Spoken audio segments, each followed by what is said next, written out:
do this one. This is a song about my sister. In fact, I'm going to try hard to remember it. I haven't done it for a while.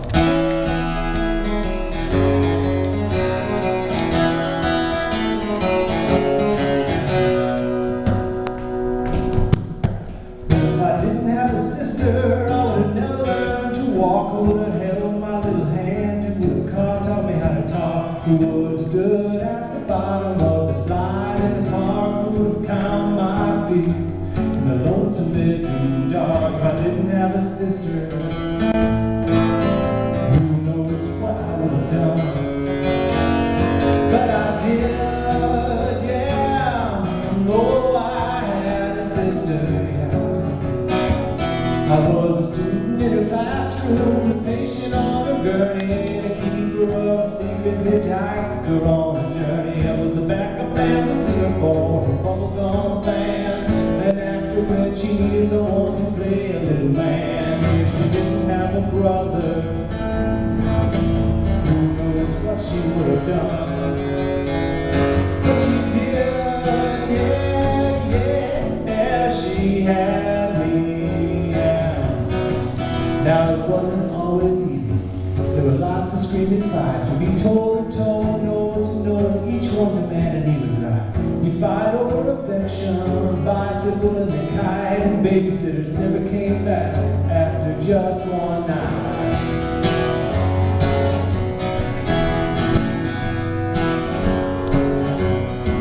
I should probably tell you about my sister, Jeannie Arrigo.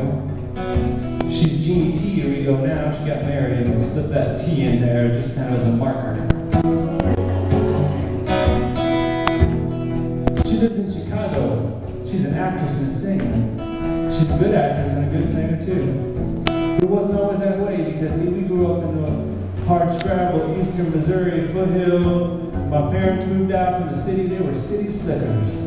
And they thought they'd move out there and buy a little land and do kind of, I think they still had a little hippie thing going on.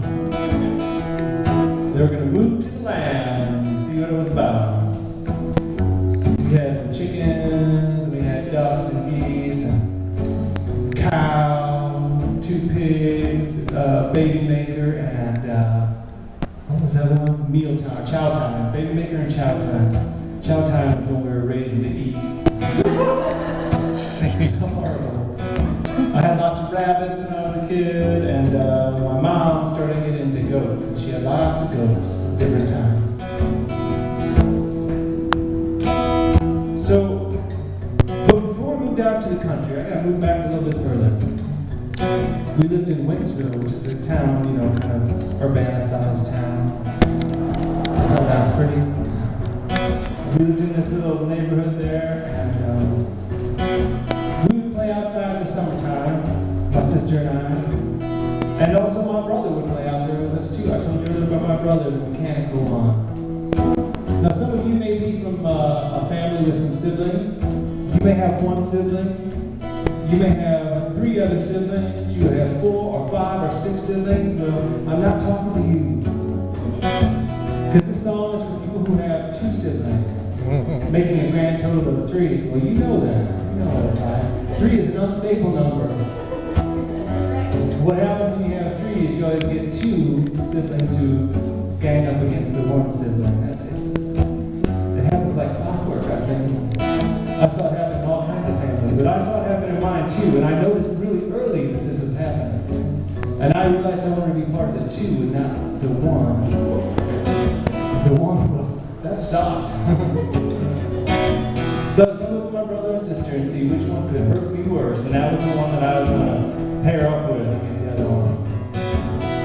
So with my brother, because he's the oldest and he's big, he was always bigger than me. He's still bigger than me. He's got big shoulders and muscles and stuff, where I don't have any. And he probably did back then too, so I thought, I'll look at him.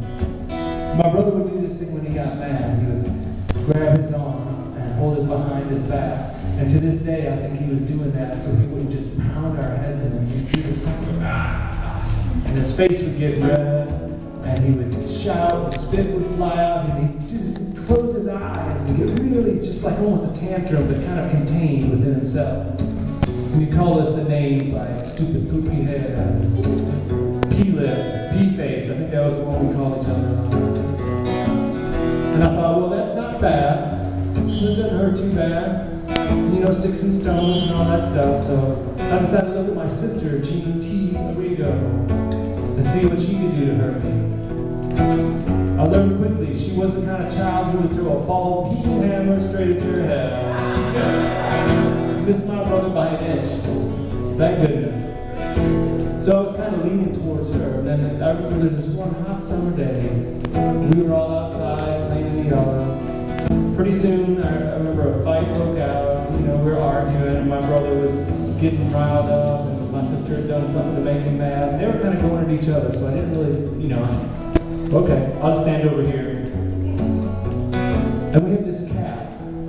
His name was Man Cat. He had long yellow hair, tabby cat. He's a great cat. Very docile most of the time. He liked to sit on the side of the yard in the shade on those hot days and just kind of hang out over there and watch everything like cats do with those half-closed eyes.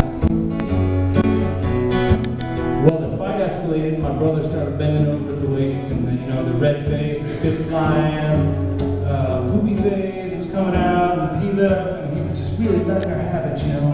And it was a hot day, so we didn't have any shirts on, my brother and I. And I remember my cat went up behind him to where the man cat was laying in the shade. She kind of plucked him up, walked over to where my brother was, just kind of behind him. When she got about 4 feet from him, she just gave that cat a little toss onto his back. Well, he did what anyone else would do in that situation. He stood straight up as fast as he could. We learned something that day. A cat put on any inclined surface will stick out all of its claws and try to gain purchase, right? Oh, and I learned that I was going to be on my sister's side forever. We would not be angry, but it never lasted long. How could I stay mad when she was my sister and she scared the hell out of me?